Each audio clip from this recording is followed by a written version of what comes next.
G'day guys, Plugger from GameFace here, and I'm out at one of the AFL Outer East clubs that GameFace is covering this year, Upwey, Tecoma, and I'm joined by their president, Craig Waters. Thanks for joining me, mate. No problem, Plugger. Pleasure. Thanks for coming out. No worries. Look, driving into this joint, couldn't help but notice the Andrew Peterson Community Hub, which obviously is your pavilion. Lovely pavilion, mate. How long's that been here for? Yeah, well, this will be our second year in it, mate. We opened just towards the end of March last year, so got most of the teething problems out of the way now, and get to enjoy it now, which is great. How'd you guys enjoy it last year? Some functions? Oh, fantastic, yeah. Look, we can seat, close to 200 people up there now. Our old social room's nowhere near that, so good for functions, good just for Thursday nights. We've got, last year we had our women's team start up, so that made Thursday night meals with the men's players, and the netball was just huge, so do a lot more up there. It's pretty good, yeah. And this year going with two women's teams, so you've got football from under 19s to seniors, then two women's football teams, then netball.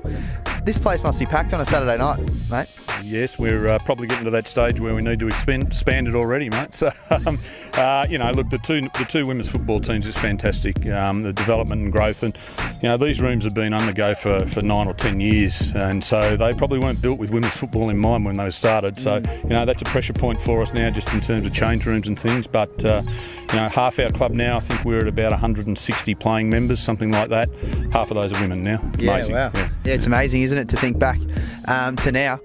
How long did it take for you guys to get the pavilion to be built? Was it a bit of a process? Long process, mate, yeah. Look, a lot of guys worked on that for a long time between trying to get funding is the main issue. Most of that was good contributions from the federal government, from the state government, from the local council, and our major sponsor, Bendigo Bank, with $250,000 was the catalyst for it all. Wow, that's massive. Yeah, so they're a really good sponsor up in Outer East football, and certainly a really good sponsor for our club. It's been fantastic.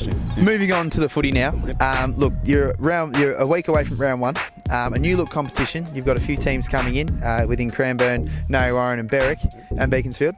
Not to forget one of those.